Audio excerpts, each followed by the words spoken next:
नमस्कार, मैं राहुल अवस्थी और आप देख रहे हैं भारत अपडेट। आज की सबसे बड़ी नेशनल खबर से शुरुआत कर रहा हूं। भारतीय राजनीति में इन दिनों जबरदस्त हलचल मची हुई है। संसद का बजट सत्र चल रहा है, लेकिन चर्चा बजट से ज्यादा इस बात को लेकर हो रही है कि क्या विपक्ष लोकसभा स्पीकर ओम बिरला को उनके पद से हटा पाएगा, क्योंकि राहुल गांधी और कांग्रेस ने जिस तरह से मोर्चा खोला है उसने कई सवाल खड़े कर दिए हैं। संसद के बजट सत्र में मचे हंगामे के बीच विपक्ष अब लोकसभा स्पीकर ओम बिरला को पद से हटाने की तैयारी में है। आज हम बहुत ही आसान भाषा में समझेंगे कि आखिर यह पूरा माजरा क्या है। ऐसा क्या हुआ कि विपक्ष स्पीकर को हटाना चाहता है? क्या संविधान के नियम राहुल गांधी का साथ देंगे? और क्या विपक्ष के पास वो जादुई आंकड़ा है जिससे ओम बिरला को अपना पद छोड़ना पड़े? चलिए परत दर परत इसे समझते हैं। देखिए, विपक्ष का सीधा आरोप है कि जब भी उनके नेता राहुल गांधी सदन में बोलने के लिए खड़े होते हैं तो स्पीकर ओम बिरला उन्हें टोक देते हैं या बोलने का पर्याप्त मौका नहीं देते। विपक्ष का कहना है कि स्पीकर ओम बिरला का व्यवहार एक स्कूल के मास्टर जैसा हो गया है। आपने अक्सर टीवी पर देखा होगा, बैठ जाइए, आपका समय समाप्त हो गया है, अनुशासन में रहिए। माननीय सदस्य, अगर सदन की गरिमा को तोड़ोगे तो कार्रवाई करनी पड़ी। बैठ जाइए, प्लीज बैठे।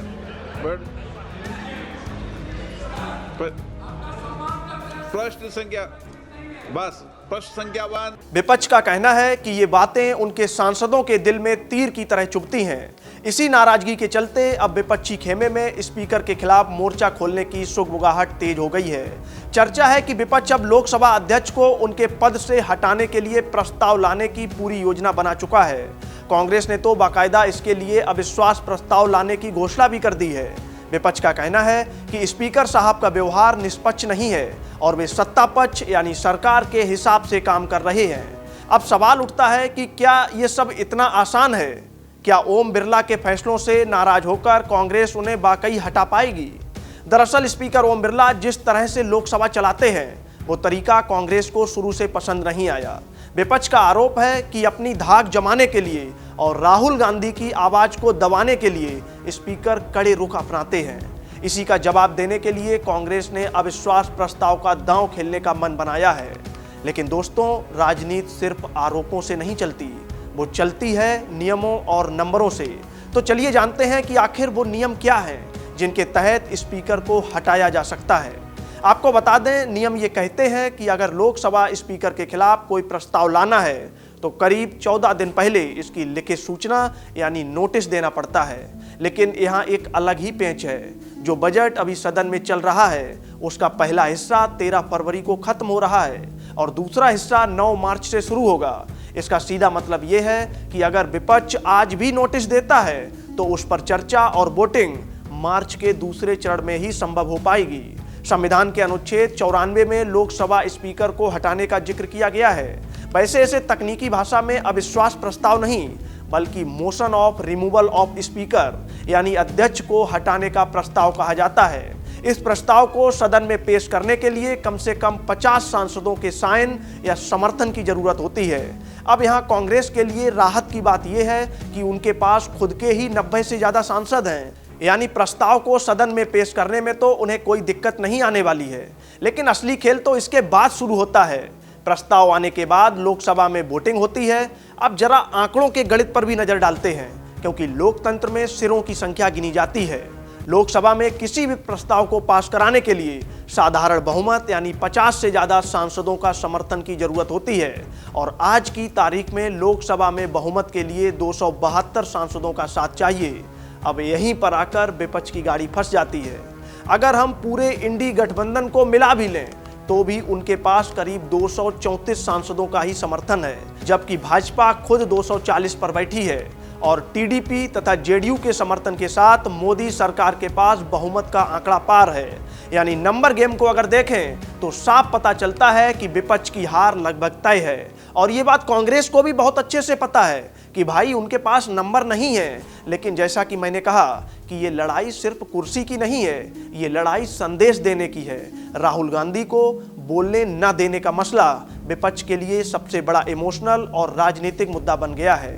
वे देश को दिखाना चाहते हैं कि हम अपने नेता के लिए और लोकतंत्र के लिए किस तरह से लड़ रहे हैं। पिछली लोकसभा में कांग्रेस के पास सिर्फ 52 सांसद थे, लेकिन इस बार ये संख्या 100 के करीब पहुंच गई है।